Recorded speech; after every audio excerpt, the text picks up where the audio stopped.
we have to tell people that they don't want to eat you. Hello, I'm John Rossi. I'm a touring drummer with a passion for animal conservation. When I'm on the road, I spend as much time as possible visiting zoos, aquariums, and conservation organizations.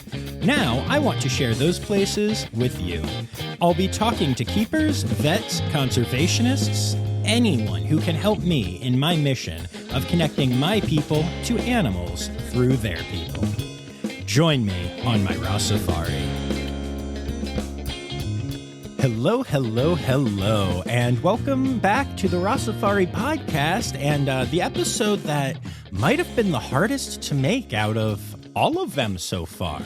That sounds overly dramatic, well, that's partially just because I like being dramatic. But the truth is, I am bringing you today an interview with Katie Sindewald of the California Wolf Center. And I tried to get this interview to happen when I was out in California. I tried to get out to the Wolf Center, then we tried to schedule it as a Zoom while I was out there, and life just kept happening. I felt so bad because it is no joke to say that I think we had to reschedule like 4 times to make this happen, and it was usually my fault in some way. So I am wildly grateful to Katie, who not only did not yell at me during this interview when she had every right to, but also just kept rescheduling, kept being very understanding of the things that were happening, and we got a great interview out of it. And then after all of that happened, there was a weird audio problem with her interview that I couldn't hear when we did it live. And so I had to really learn some new stuff to make this sound good, but it sounds really good, and I'm really happy about that fact. The life of a podcaster. But yeah, you don't really care about that, do you? You just want to hear cool things about wolves. And so we'll get to that in a minute. But got to do all the housekeeping stuff first. So please remember that you can support this podcast, patreon.com/Rossifari. And make sure you're following along at Rossifari on Instagram and Facebook and Twitter, at Rossifari Pod on TikTok. You can get merch and such at rossifari.com. And I just happened to, so I was narcissistically looking at my podcast in different places and seeing what was going on. And I've mentioned this on here a bunch of times, but ratings and reviews really help people find the podcast, okay? And on the US Apple Podcasts app, I am currently at 49 ratings and reviews. I would love to see that hit 50 and maybe go higher. So if you use Apple Podcasts at all and you haven't done this yet, please go to the show page and click 5 stars. And if you could take a second and write just even a few sentence review, it truly helps me. More people will find the podcast, will join the Rossifari community, and will listen to my stupid rambling before really cool interviews. So, win, I guess. But yeah, if somebody could just go and give me that little boop over that would be amazing. And if you don't listen on Apple, that's fine. A lot of other apps, including Spotify, also have a way to at least leave a rating, if not a review. And if you could go and do that, it would really help me out. It's such a simple, easy thing to do, and it would be just a big boost for the pod. So I would greatly appreciate any and all of you being willing to do that. All right. Enough. Let's get to wolves. So we are talking today with Katie Sindewald of the California Wolf Center. And this is a place that I did not know exists, but they are a center in California for wolves. Okay, I'm guessing you had figured that out already. But it's a really cool place, and they do some really neat stuff. They have some ambassador wolf packs. They have some non-ambassador wolf packs. It's just really cool. They also have an offsite facility where they're like downtown. They have a storefront basically where they can talk about wolf conservation and sell stuff. And I think that's so cool because so many of the conservation organizations that I go to are off, I can't tell you how many times I've driven on like dirt roads and like see signs that say, do not drive on this road. And you get an email from the place saying, no, it's cool. Drive on the road. But by having a downtown location, they're able to get their message to people that aren't coming out into the wilderness to find them. all of which I think is fascinating. And actually, if you become a patron, you'll get some bonus audio where we talk about that very thing. So yeah, patreon.com, Rossifari for that, little as $3 a month. But I am really done plugging everything right now. So let's get to this, shall we? Here is my interview with Katie Sindewald of the California Wolf Center.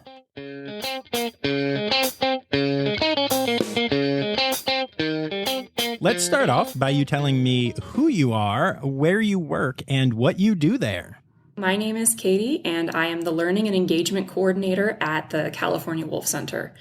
So basically what that means is I'm at the head of our education department, and as far as what we do with education here, we lead guided tours on our site, and you get to see our 2 lovely ambassador wolf packs.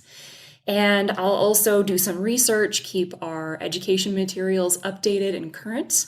And as far as the engagement portion of my work, I post and design all the material for our social media sites. That's awesome. All of that is very important because wolf conservation is just such a challenge right now.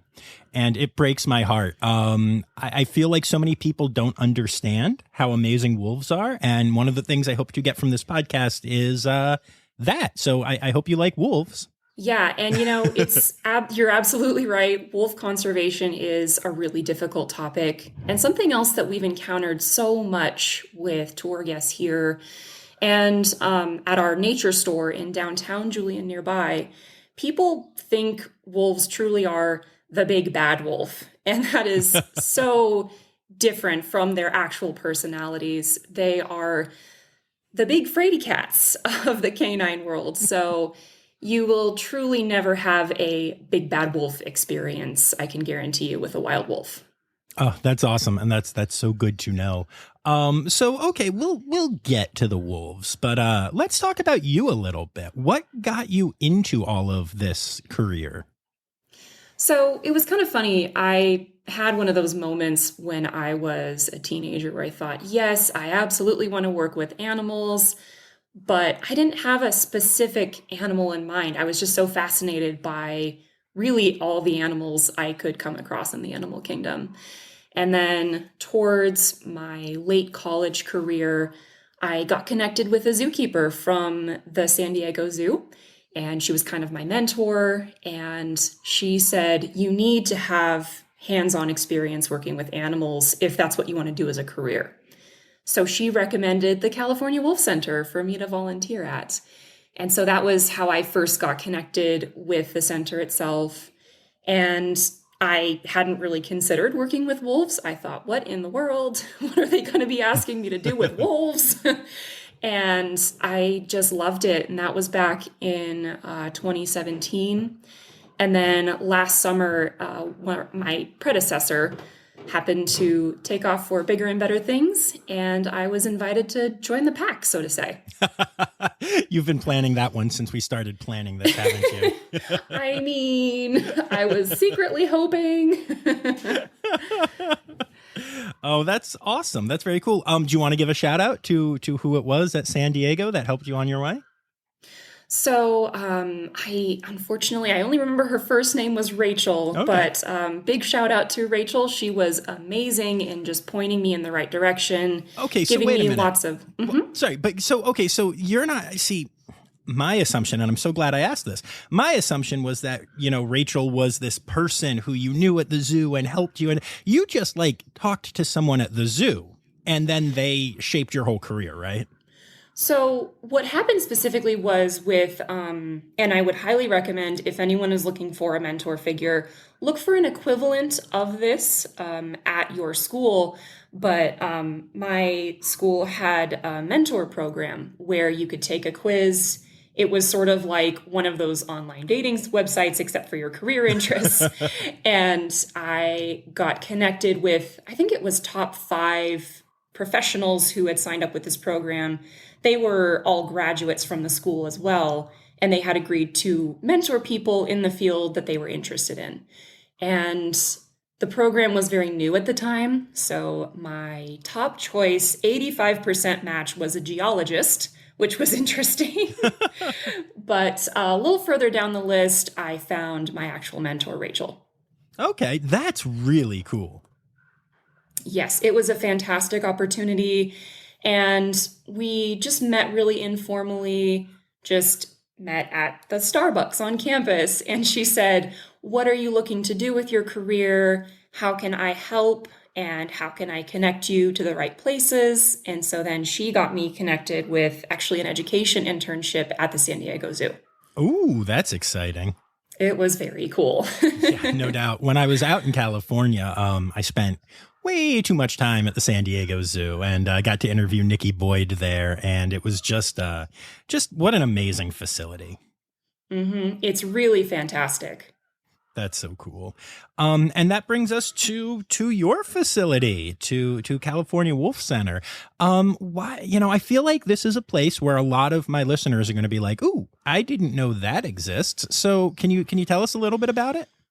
Yeah, so we definitely get that reaction a lot as well. People will come up to our center for a tour and they'll say, "I've lived in San Diego my entire life and I never knew you guys were here."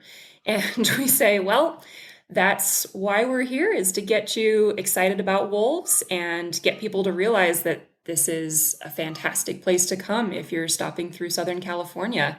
So we are located just outside the town of Julian, California, and we have a roughly 50-acre facility. We've got currently 6 wolf packs on site, and that is including our 2 ambassador wolf packs that I described earlier. Oh, that's so cool. 6 wolf packs. That is. Ah. Oh, man. I can't even imagine. How many individual wolves do you have in these 6 packs? So we have a total of 29 wolves on site, and a lot of people think, "Oh my gosh, that's so many." We have had in the past 36. Wow. And it's good news, not like anyone disappeared, but we also partner with other facilities that specifically have Mexican gray wolves, and once in a while, some of them will be chosen to breed at other facilities that we partner with, and so then we will drive them off and they'll get to be partnered with mates somewhere else. Well, that's exciting. Always good for genetic diversity. I know that in zoos, the AZA tends to run the species survival plan for all of that. And I would assume that as a non-zoo facility that you're not a part of the AZA, but do you guys work with the SSP, or is this done independently of that? How does that work? So we do work with the SSP. If you are going to house Mexican gray wolves, you are a part of that species survival plan, and that not only dictates that you can transfer wolves to other facilities to be chosen to breed or receive them, but also it sets a standard for the wolves' care. So really, the SSP is a huge part of the way we operate every single day. It has so many recommendations and requirements for how we work with our Mexican gray wolves. So yes, we are part of that SSP. We hold ourselves to AZA standards. However, as you said, since we are a smaller facility, then we don't technically have the AZA accreditation. But yeah, again, we do hold ourselves to that standard. Absolutely. Yeah. And for those listening who might not know this, to get full AZA accreditation, there's a lot more than just the animal care side of things, some of which is very zoo specific and requires you to have a large, I want to say cast because I'm an actor and a musician, but a large staff is the word I'm looking for, and just different things where some facilities couldn't do that. But anyone who holds themselves to that standard and anyone who is able to be a part of the SSP because they're doing it right is good by my books, and I think that's wonderful. So that's very cool. So let's talk first of all about your non-ambassador wolf packs. Now, I'm not great at math, but you said you have 6 wolf packs, 2 of which are ambassador. I'm going with you have 4 wolf packs that are non-ambassador.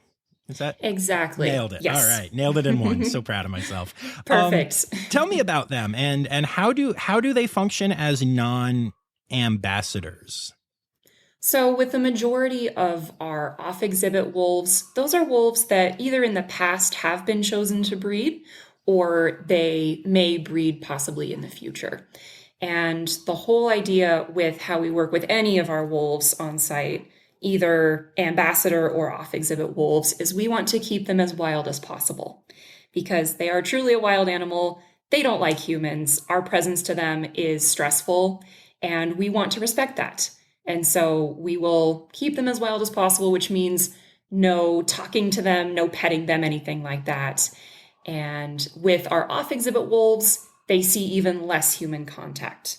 So with our ambassador wolves, they still don't like humans, but they will tolerate our presence and they will show interest in tour groups because every tour group smells differently. That brings out their natural curiosity. And with our off exhibit wolves, again, they just see humans less often. We'll check up on them once a day to make sure everyone's okay, nobody's injured, and refill their water tubs, do that kind of really basic care. But again, just less human contact for them, especially if they've been chosen to breed and they may have puppies. All right, we'll be back after this quick break. Hi, this is Kathy Hill from the Indian River Lagoon National Estuary Program. We're all about restoration projects in progress this season on One Lagoon, One Voice. Learn about the great strides the lagoon community is taking to restore and protect the Indian River Lagoon. Each week, we dive deep into discussions with scientists, resource managers, and nonprofit leaders to explore lagoon issues and solutions. From oyster reefs to clam restoration, algae blooms to muck, you'll learn all about the projects we're tackling to bring the Indian River Lagoon back to health. Click the link in the show notes to follow One Lagoon, One Voice, learn about the IRL Council, and explore our unique lagoon.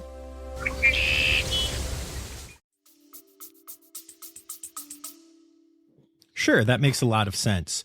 How do you determine the packness? I'm going to go with the pack membership. How is that all figured out? Do the wolves get to figure it out, or do you guys assign packs, or how does that work?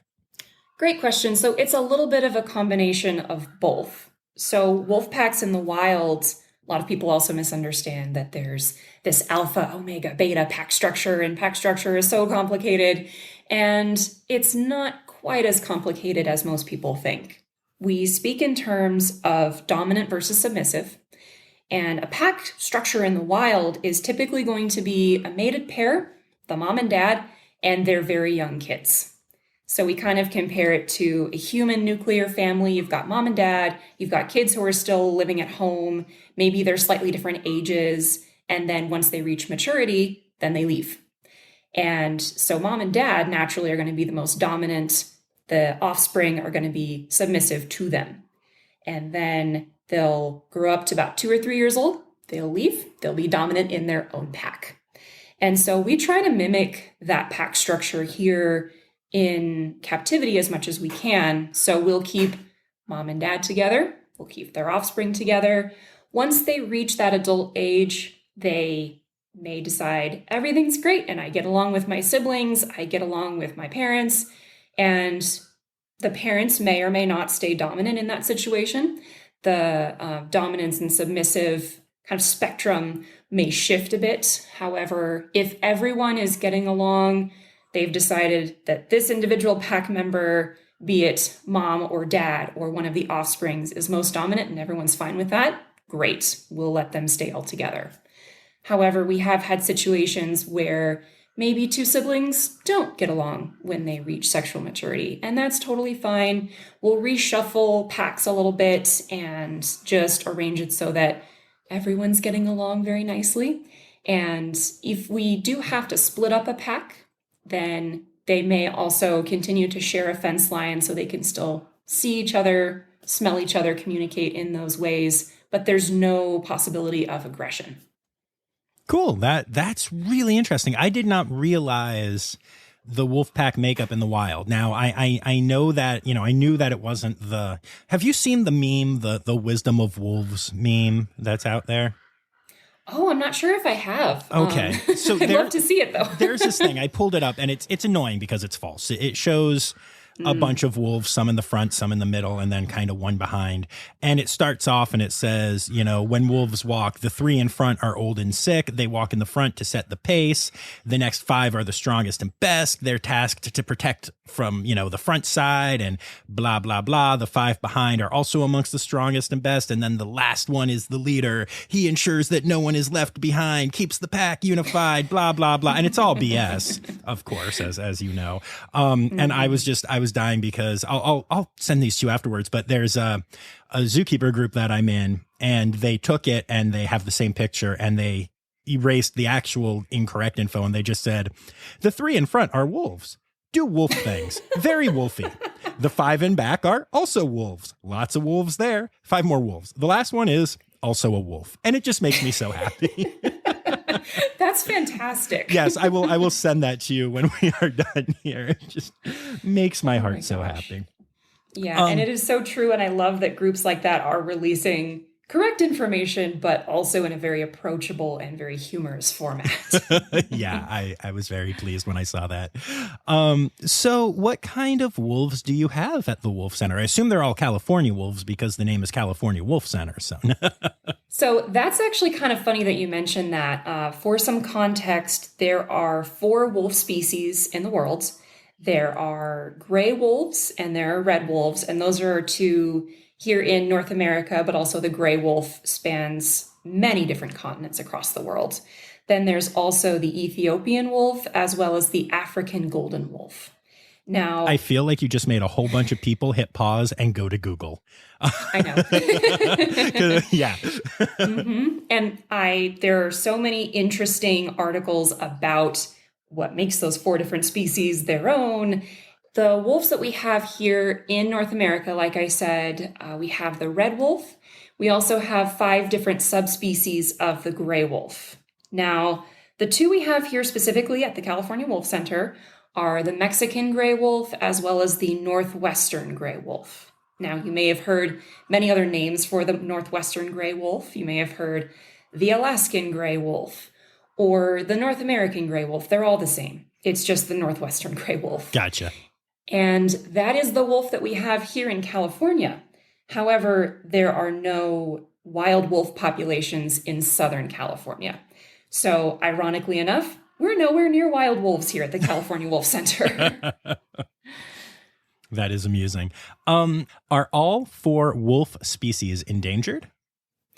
So not necessarily. I know that for sure with the red wolves, they are facing a lot of issues with their numbers in the wild specifically. They are restricted now to just a population in North Carolina. However, and I'll have to share the article with you a bit later, but recently in 2021, there was the first wild litter of red wolves born in the wild since, I believe it was 2018. So they've got exciting news happening, unfortunately still endangered, but I would have to look up more current numbers for the African golden wolf and Ethiopian wolf. It's time for interrupting John. Instead of making Katie Google, I decided that I would Google for y'all. So, the African golden wolf is of least concern. So good job, golden wolves, for not becoming almost extinct yet. And the Ethiopian wolf is critically endangered. Because of course they are. So those are those remaining statuses. And let's get back to talking about red wolves in this interview. Yeah, the red wolf situation. So every Friday I release a zoo news episode where I do, news about the world of zoos and conservation and such. And literally almost every week, I think it's been 4 weeks in a row and it's going to happen again this week. I have a story about a red wolf, whether it's, born in the wild or the Akron Zoo recently had a litter that was then released into the wild, or, one was recently found shot and they're looking for information about it. Like, it's just every week there's something about red wolves. And I'm so passionate about that species because they are so important and they are so misunderstood that it breaks my heart a little bit that the numbers are so low. Yeah, definitely. And it's always, like you said, it's disheartening to hear things like that in the news, but then also to see those amazing positives, like you said, the releases into the wild, and also that new litter of little puppies. And if you're able to, I'll look for that article, but there's an amazing picture right at the top of the article, there's just a cute bundle of puppies. And of course, everyone loves puppies. But to Yes. me, especially wolf puppies look so adorable because they look like little fuzzy potatoes. Oh my goodness, I love that, and I think we just got a episode title. So Perfect. Fuzzy potato Yay. conservation. Yeah, so okay, so that's the reds, and then let's talk about the grays that you have there. Tell me how they're doing in the wild and what their conservation situation is. All right, we'll be back after this quick break. What if I told you scientists discovered 100 new species in the deep ocean? Why did crocodiles survive extinction? Megalodon. How did it go extinct? Hey, it's me, Forrest Galante, wildlife biologist. You might know me from Joe Rogan's podcast or my various TV shows like Extinct or Alive and Shark Week. Join me and my friends as we dive into the wild world of animal anomalies and everything wildlife. Don't miss out. Click here to uncover these mind-blowing animal mysteries.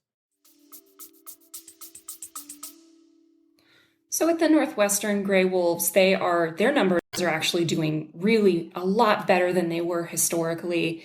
And so with the northwestern gray wolves we have on site currently, we're actually not continuing to breed them because we cannot release them back into the wild. Oh, wow. So really, that's a good thing that we can't release them. And so the northwesterns we have currently on site, they are purely ambassadors. However, again, we're still going to treat them as wild as possible because they don't like us. With the Mexican gray wolves, they are still currently endangered. However, again, positives. In 2021, we learned that the U.S. wild population, that's in an area between Arizona and New Mexico, they experienced their 6th consecutive year of growth. They are now at 196 in the wild. All right, that's really great news. Although it's Yes. also a really scary number. And that's the thing is we just have to keep thinking as far as the positives with their conservation because 196 sounds tiny and the population in Mexico is even tinier. They're at about 45. But if you look historically at their numbers, back in 1977, there were only 13. Oh, wow. Yeah. And then even scarier still, when that population was captured, there was some genetic testing done. And turned out that only 7 were unrelated enough to continue breeding for that subspecies. Oh, no. That is so Yeah. small. It's tiny. It is really, really tiny. And so any Mexican gray wolf facility is going to have descendants of just 7. Wow, that's mind-boggling to me. I mean, I talk to a lot of people, like I volunteer with Red Panda Network, so, you know, we do a lot of talking about red pandas and cheetahs and like endangered animals, but that's endangered.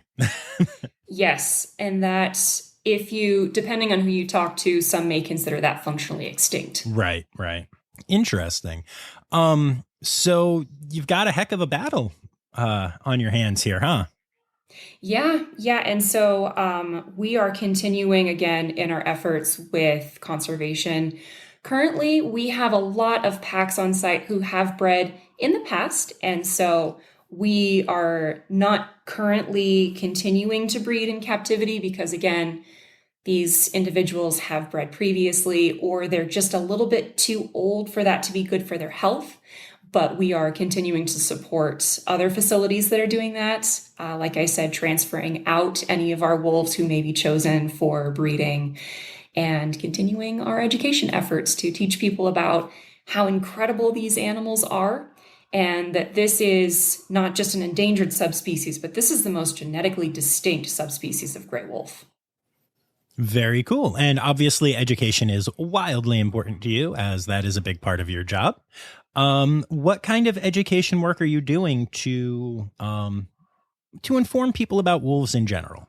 So a lot of obviously what we do, like I said, is our tours on site. And we do get a lot of people who are local to San Diego, but I've also heard a lot of people have traveled from further away, either within the state or from across the world. We've gotten a huge variety of places that people have come from to come see us, which is so fantastic. And also we have education efforts happening at our downtown Julian Nature Store. We've got docents there who will tell you all day about how fantastic wolves are, their conservation, things like that. And then lastly, as part of my job, like I mentioned earlier, I work with social media. And so during the week, I try to post something that's just a cute wolf picture or a pretty wolf picture, and then another post that is educational somehow. And so I'll highlight something about Mexican gray wolves and how amazing they are, or something about Northwesterns as well. Awesome. And do you think that social media is a good place for conservation education? You know, I think social media has so many benefits for any organization out there, but specifically one as small as we are. It's an amazing way for us to not only share information about wolves and to dispel a lot of those myths. Like I said, the big bad wolf myth persists and it's so frustrating. But also so very frustrating. It's, oh my goodness. And it cannot be further from the truth. But it's also an amazing way to just catch people's attention because someone may be, I mean, I'm sure so many of your viewers are going to be familiar with the idea of just mindlessly scrolling through their social media. And if something that I can do can stop them in that scrolling so that they have a moment where they think, oh, wow, I didn't realize this amazing fact about wolves. I want to look into them more. Then that is absolutely worth it for me to design that post. Love that. Yeah. And I mean, I agree. Before Rossifari was ever a podcast or even the idea of a podcast, it was daily photos of animals with educational or, jokes, but usually educational facts. And yeah, I think that's very cool. I love that. So let's dig into the big bad wolf thing a little bit. Where do you think, or if there have been, I don't know, studies or whatever, where does this come from? Because they're dogs. Everyone loves dogs. And wolves are just like literally like canines, like dogs, like domesticated dogs as we know them, came from wolves. So how is this such a thing? So it's kind of funny. I've been thinking about that a lot recently. And obviously there's the big bad wolf, and there's Little Red Riding Hood. There are so many myths and fairy tales like that that persist through our culture that tell us wolves are so scary and they're going to eat my granny and dress up like her and come and eat me. And unfortunately, beyond those really silly cases, there are still movies and other instances in popular culture where someone is lost out in the woods, or they just crash their plane and they hop out and there's a wolf pack that happens to be there and is really hungry.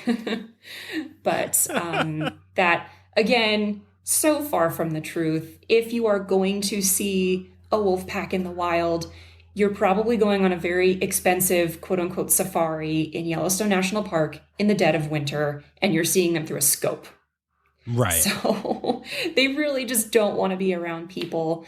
But it's an interesting story to tell, and it makes a story more dramatic if there's some snarling predator coming after people. And yes, it is true that wolves and dogs have a common ancestor. They have a wolf-like ancestor, and now they have very, very far diverged from that ancestor. And so it's funny, a lot of people also come on tour and they either think, wolves are so scary, or they think, oh, that looks just like my dog. Can I pet it? That is also very far from the truth. Wolves don't want anything to do with you, whether it's we have to tell people that they don't want to eat you, or no, you can't pet them and they don't want that. Oh, humans. Always Yes. a mess. Yeah, that's so, I don't know. I find it so fascinating, but I'm also a person who's not afraid of any animal. I do feel like, I mean, okay, I'm not going to lie. Katie, you're breaking my heart a little bit here. When you say that wolves don't like you, even ambassador wolves, that's cool. And I like learning, but it does make me a little sad. I always kind of pictured the idea of like ambassador wolves and stuff as being basically big dogs. And I appreciate you educating us and saying that's not the case. But literally every time you've said it today, I'm like, shh, no, don't tell me that. But what's it like to, like, what are the relationships like with the humans and the ambassadors at the center? So I will say it's not all bad news. They are curious about you. I'll take that.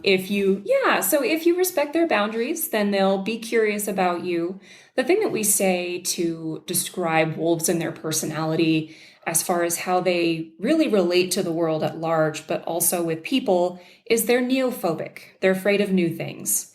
And so if we are in the setting where we are in the ambassador wolves viewing areas, we walk in at this certain time of day.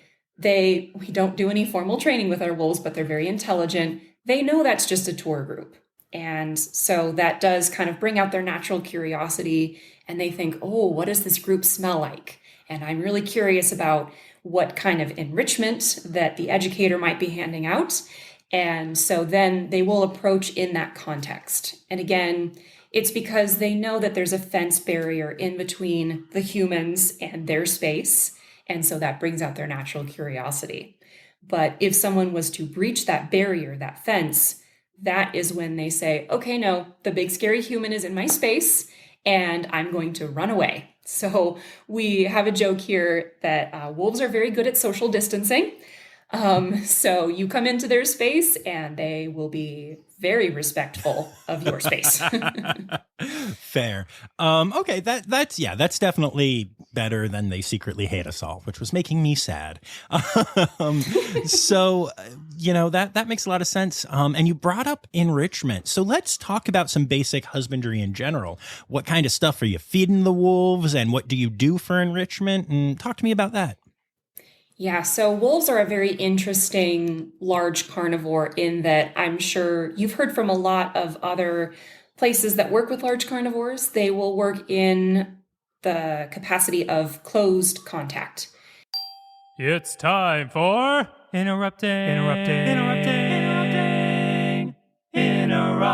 John again. Okay, so just jumping in real quick again, closed contact is just another term for protected contact.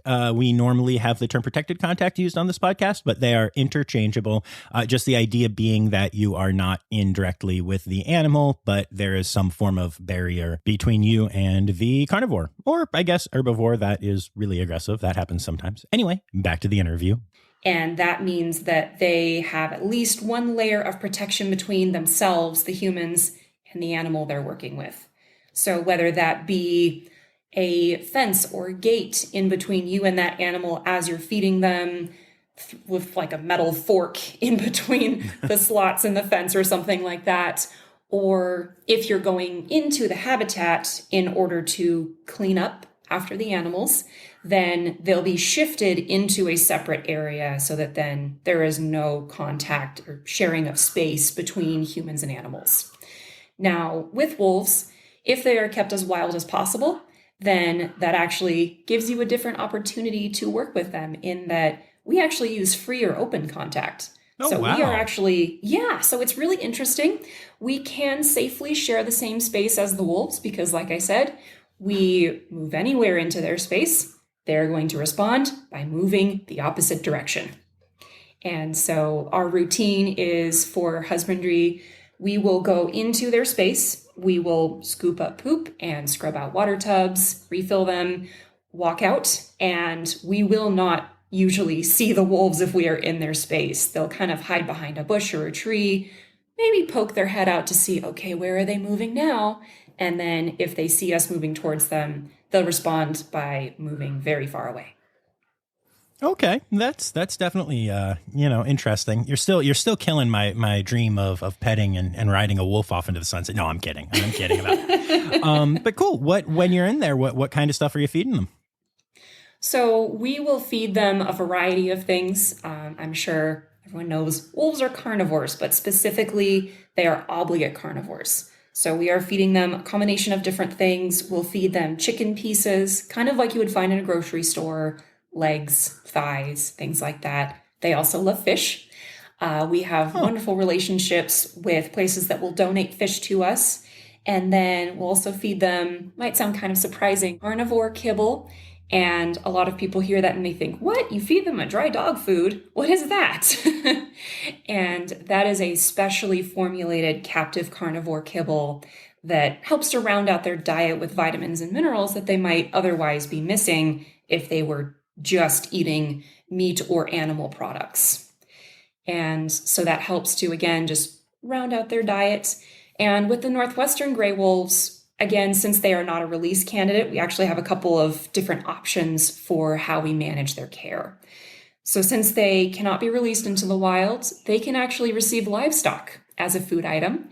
And so we have a great relationship with some of our local ranchers and farmers. They'll actually donate things to us like stillborn calves or goat, sheep, horses, things like that have passed away of natural causes. And we will freeze those animals for about 2 weeks to kill off bacteria and parasites. Then we can feed it out to our wolves. And That's fascinating. Mm-hmm. Very cool. And so we love doing things like that. One, saves us a lot of money, which is great. Yeah, no doubt. But it's also amazing that we can have a positive relationship like that with our local communities. And so we'll also get calls from our local highway patrol officers who have seen a roadkill deer nearby. And they'll call us up and say, hey, we've got a deer for you. And if it's close by and it's fresh, then same thing. We'll pick it up. We'll freeze it for a few weeks to kill off bacteria and whatnot.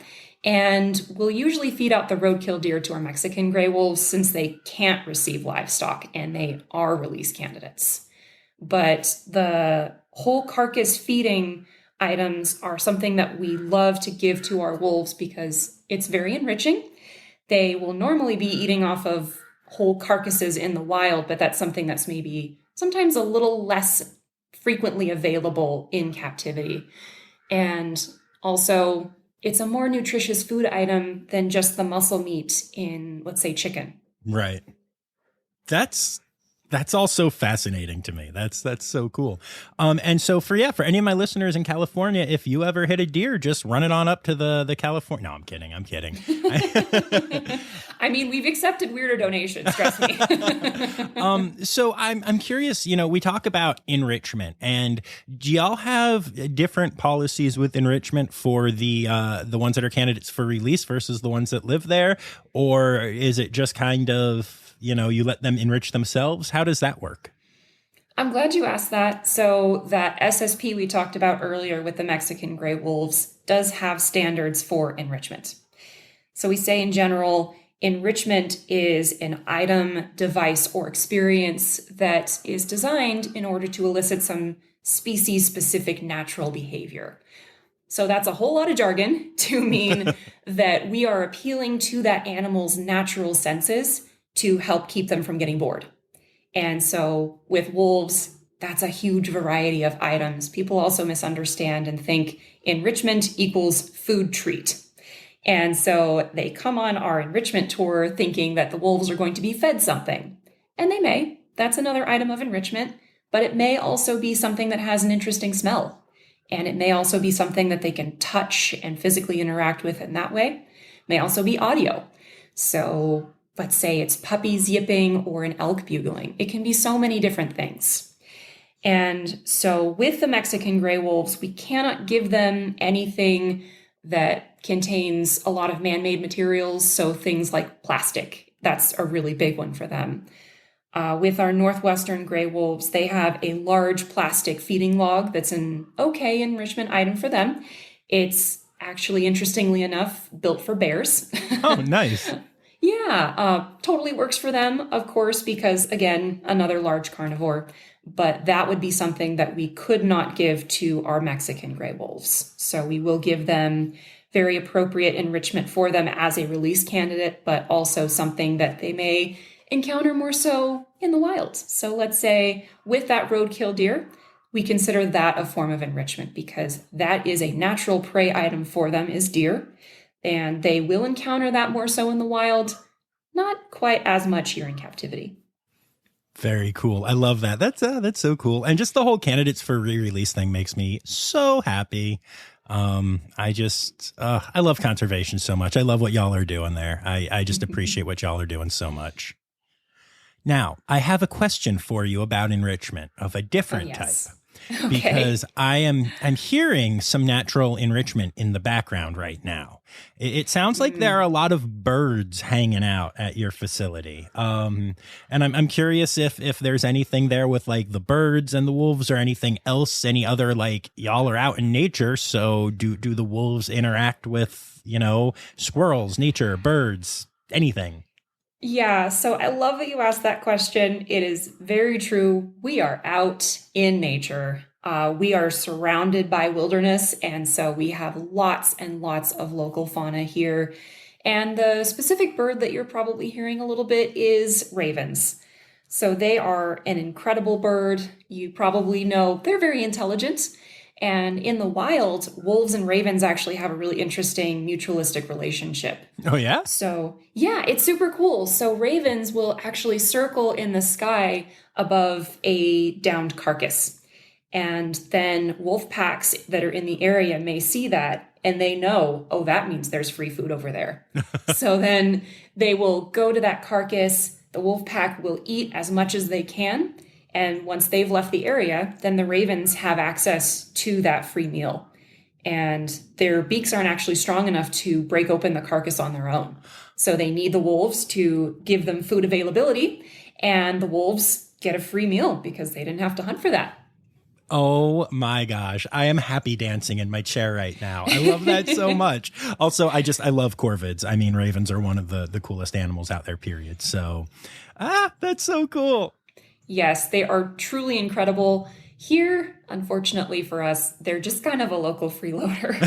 Fair. So today was actually a feeding day for our wolves. So you're probably hearing a bit more raven activity than you would on a non-feeding day. So they're flying up in the sky, scattering around chicken bones right now.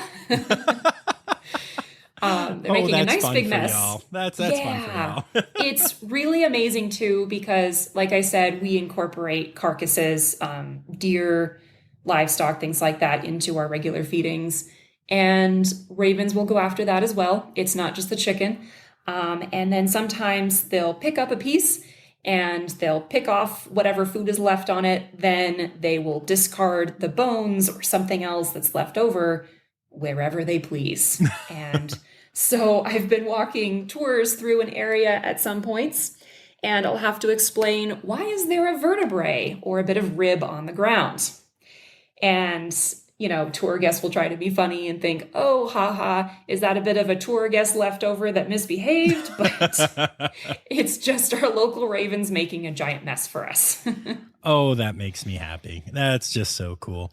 And are there any other interesting, nature meets wolves experiences that you guys have up there?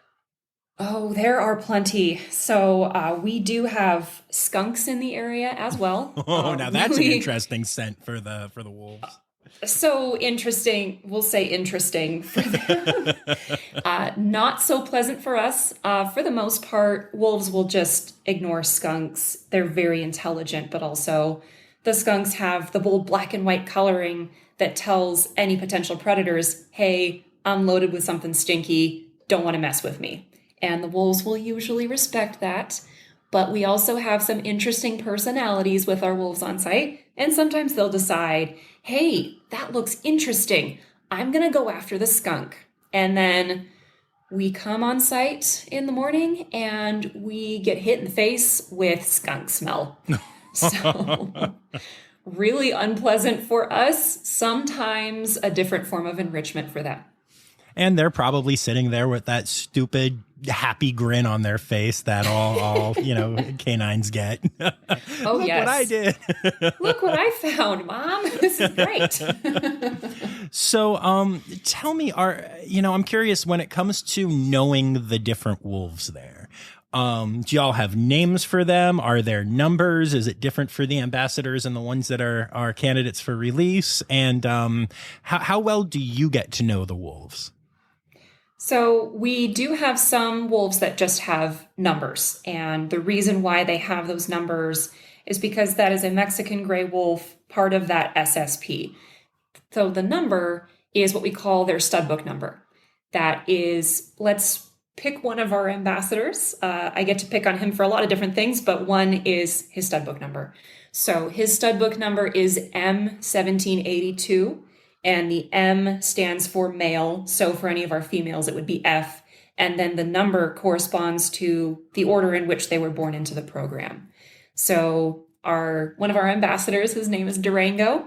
He is the 1,782nd wolf born into that program. So that's where those digits come from. Sure. And then with the rest of our wolves, with the Northwestern Gray Wolves, since technically we do own them, we name them to give them a variety of names that are themed after, let's say, possibly a Native American name, or with one of our ambassadors, also pick on her a lot because she's got a fun personality. Her name is Poppy, so named after the state flower. Nice. And she has earned herself the nickname Pop Star or Pop Tart. Well, why don't you tell me about Poppy's personality a little bit? Oh, she's so wonderful. So she was born here on site with her sister Tulisi 4 years ago. They actually both recently had a birthday on May 6th. And so we celebrated them. And she has such an amazing personality for being an ambassador because she is so curious about whatever's going on with tour groups. And one of my favorite things about her is she is specifically so curious about young children on tour. Now, I do want to belay anyone's fears about wolves being curious about little kids. They don't think that they're snacks. They are not approaching your young child because they think, ooh, that looks tasty.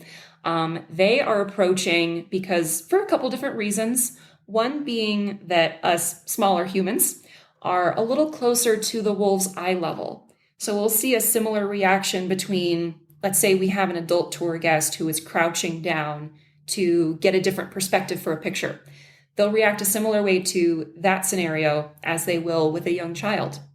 And so they just think, oh, this is something a little closer to my eye level. It's slightly less intimidating. I'm curious. So they'll approach again in that way. But also young children maybe making some different noises than us tall, scary adult humans. And so that will stimulate their senses and they'll think, oh, this is different. I want to approach this and explore. And once I had a private tour group, just a family of 4, there was a very young boy. I believe he was about 4 years old. He had a lot of energy and he all of a sudden bolted from one end of our viewing area to the other, and Poppy followed right along with him. So she was very, very curious about all he was about. Whole time during the tour, she was riveted just staring at him. And it's so fascinating, again, to see the wolves' different reactions to different scenarios like that during a tour. But also, when they are that close, then you truly see wolves from a different perspective. You can see their beautiful eyes. You can see the interesting expressions that they're making. You can see them pivoting their ears forward to hear something better. It's a completely different experience when you can see them up close. You're making me very jealous right now. Just so you know. Well, you'll have to come see us sometime. That's motivation. That is the plan. I actually, my fiance and I are probably going to end up honeymooning in San Diego. And if so, you and I are going to be having a chat because I want to come. Oh. We tried so hard while I was out there and it just didn't work out. Mm-hmm. Yeah, life happens. Totally understand. But yeah, if you sign up for a tour, you can leave a little note that you want to do a tour with me and I'll come meet you. Amazing. I love it. That's awesome. Are there any other wolves that you want to tell me about in particular because they're awesome? I mean, I know they're all awesome, but your faves? Yeah, they truly are. One that I would love to highlight because he doesn't always get the most love, and I want to highlight his amazing personality. His name is Phoenix, and he's one of our off-exhibit wolves. He came to us very, very shy, and so much so that we had to stick a remote trail camera inside of his habitat to take pictures of him to identify him with, because we saw him in his crate when he first came to us, And then we released him into his nice open habitat, and we didn't see him again for a long time. Wow. He wanted absolutely nothing to do with us, and which is amazing. That's what we want to see from wolves, but we needed to know what he looked like so we could check up on him and make sure he was okay. Right. So he wanted just nothing to do with people. And he and his mate, Frida, were actually chosen to be one of our mated pairs, and they had puppies. As soon as they had those puppies, Phoenix became the most overprotective dad. He is such a fantastic parent, really, really highlights how amazing wolves are as parents in general. But specifically with him, he started doing this behavior that we see occasionally from wolves. They don't have a true barking sound that they make. They'll make what we call a huff bark or a howl bark, and it's kind of a chuffing noise that may turn into a howl. But Phoenix, then after he had those puppies, and even to this day, when they're grown up, they're 2-3 years old, they're not puppies anymore. But if he sees a human coming up to his habitat, then he will stomp at us and make that loud huff barking sound. And we know, okay, Phoenix is in a protective mood and we need to back away from his little kids. And it's just so fantastic seeing him transform into such an amazing dad. And again, really highlights how amazing wolves are as parents. That is such a great story. I love it so much. That's so cool. And you mentioned the noises that wolves make, and I feel like that's another thing where there's maybe a little bit of misunderstanding or myth around it. People think that, if you hear a wolf howl, that it's like on the hunt and looking to attack or whatever. But could you talk to us a little bit about what wolf howls actually are? And also, do y'all get to hear a lot of them while you're there? So wolf howls really do indicate a lot of different things. And like you said, lots of misunderstandings about them. Another one we hear a lot is, oh, wolves howl at the moon, right? And they absolutely do not. They are active most during dawn and dusk hours, which is when the moon is likely to be out, or at least we humans with our poor eyesight are most likely to see it at that point. Sure.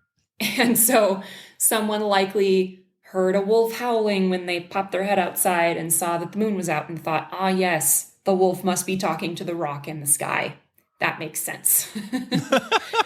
So that's kind of our theory about where that myth came from, but they are definitely communicating to other wolves in the area. And they may communicate to other wolves within their pack. They may call to all their other pack mates and say, hey, let's go hunting. So it may be that, like you said, they are actually pursuing the hunt, but it may also be because they are howling to defend their territory. They may also, there's evidence that they may also howl to mourn the loss of a pack member.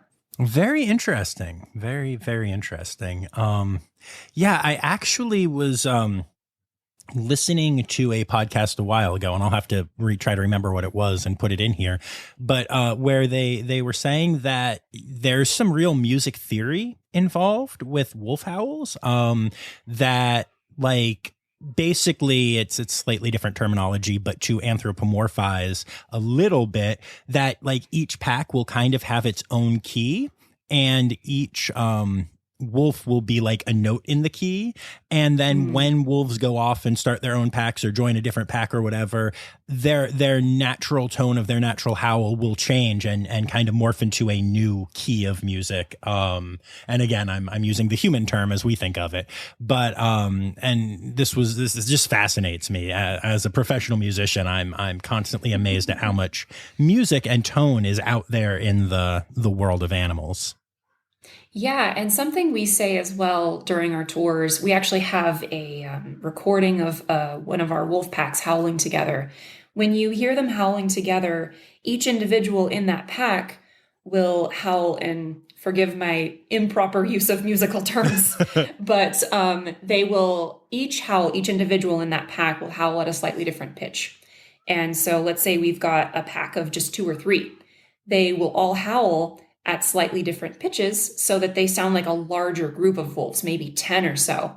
And so that is a very effective and efficient way for them to defend their territory, because they're essentially communicating through all those slightly different howls that this is a huge wolf pack and you do not want to enter this territory. It is taken.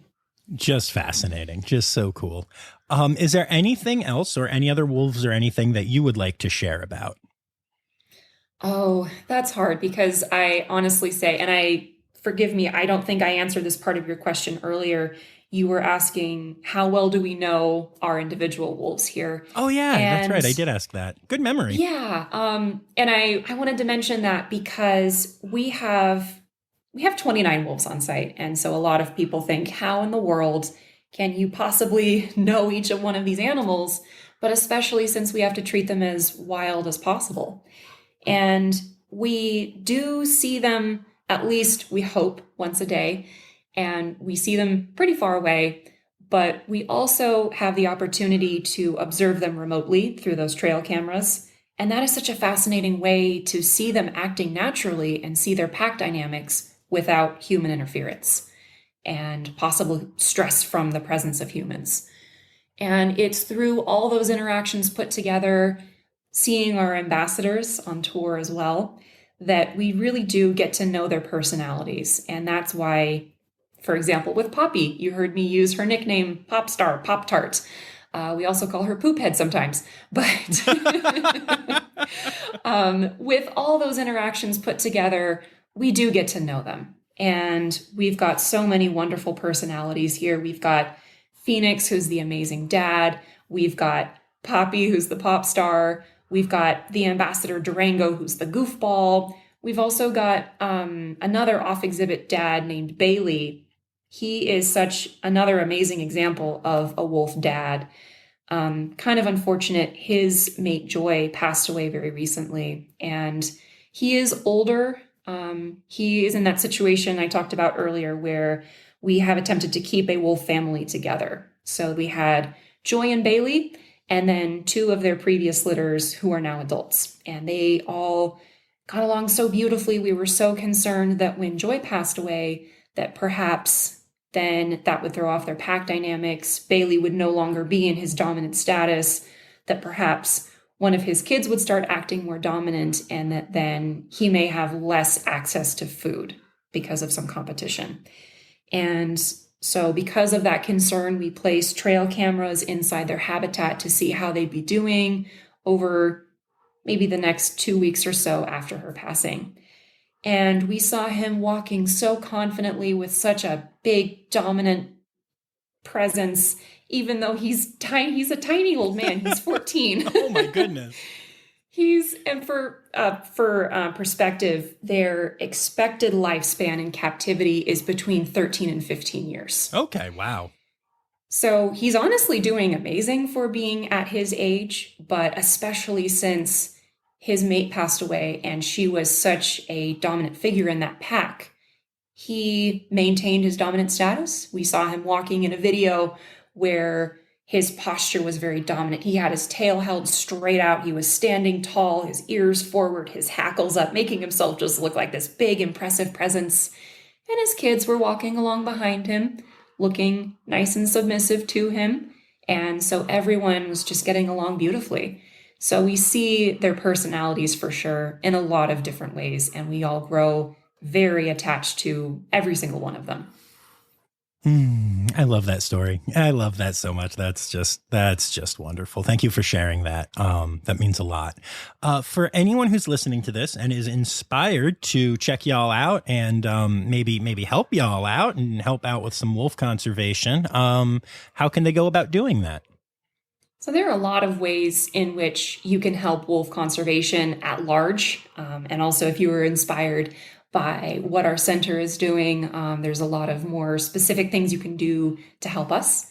With wolf conservation in general, I would say one of the easiest ways you can help is to just help spread the information that you've learned about them and help dispel those myths, those really negative myths about wolves being the big bad, whatever they are, be they predator or some other negative force, but to also just help people understand how amazing they are, that they are a keystone species in their ecosystem. They are an apex predator, and they're just so fascinating in such a variety of ways. But also with the California Wolf Center and what we're doing, you can come visit us, come see us for a tour, get a membership that gets you free wolf conservation tours. Come see us at our downtown Julian B. Street facility and talk to our docents, learn all about us. And also, if you're interested in becoming a donor, that's a huge way that you can help us if you are not anywhere near us geographically and you can't come for a visit. Very cool. And all that information is on the website? Yes, that is all available on our website. Love it. And that means it is time. It's time now, don't you know? We've come to the end of the show. But there's one tale left to go. You're gonna laugh and say, oh no. It's time for the Rossifari poop story. Oh my gosh, I've been so looking forward to this. I had so much trouble deciding which poop story. Poop story. To give you some reference for what our daily life here is like at the Wolf Center. So again, we pick up a lot of poop. That's part of our husbandry routine that we do 3 times a week. So we are very much in danger of accidentally stepping on poop. But I decided to think about a little outside the box for the quote unquote poop story. Poop story. So recently we made the decision with the vet that we work with to actually neuter our male Northwestern gray wolf. His name is Wintu. He just turned 9 this year. And we decided, okay, we are not going to be breeding this individual anymore. And so that is really the only point at which we would make the decision to neuter or spay a wolf, is when they are no longer going to be breeding with us.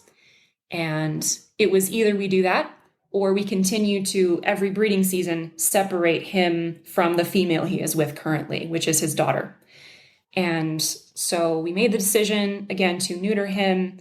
And when we do a procedure on our site, what we do is, if it's something quick and simple, we actually do it within their habitat so that then we don't have to anesthetize the wolf. Those drugs may have negative side effects, but also just transporting them can be very stressful for all involved.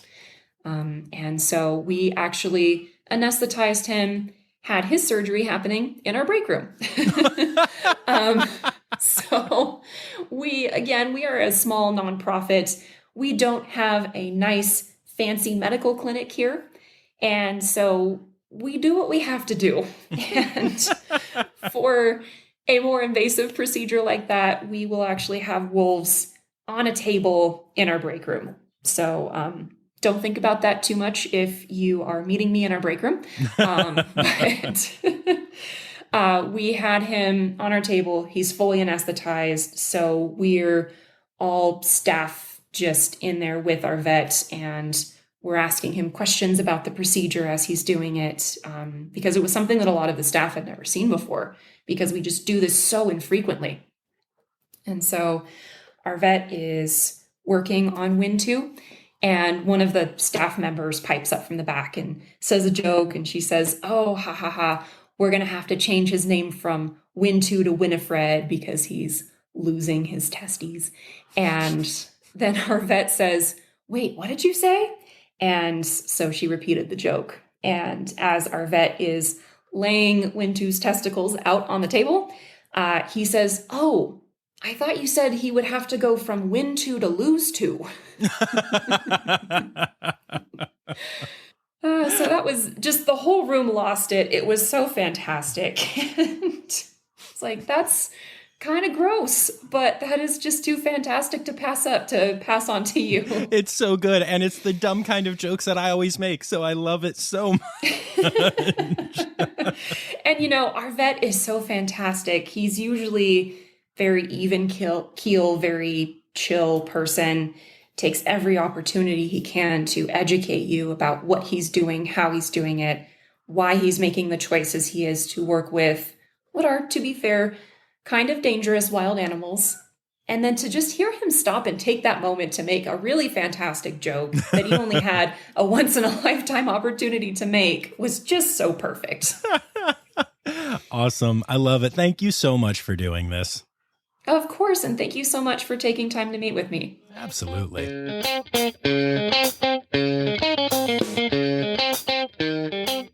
Well, I don't know about y'all, but I'm planning on taking a holiday back to California and getting out to Julian and checking out the California Wolf Center.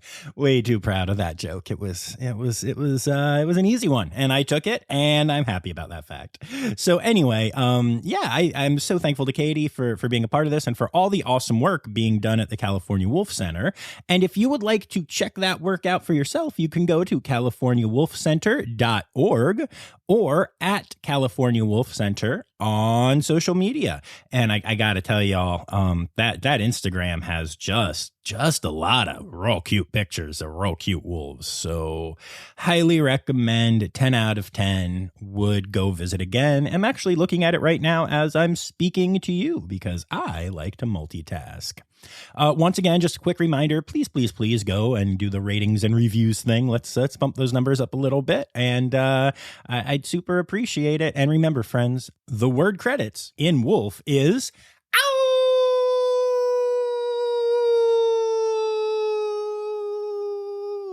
The Rossifari podcast is produced, hosted, and engineered by John Rossi.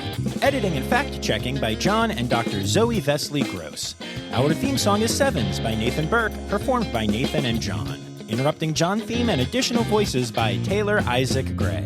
You can reach John directly on Instagram and Facebook at Rossifari or by email at rossifaripod@gmail.com. Rossifari is part of the Daydreamer Media Network. Now, stop listening to me and go visit a zoo.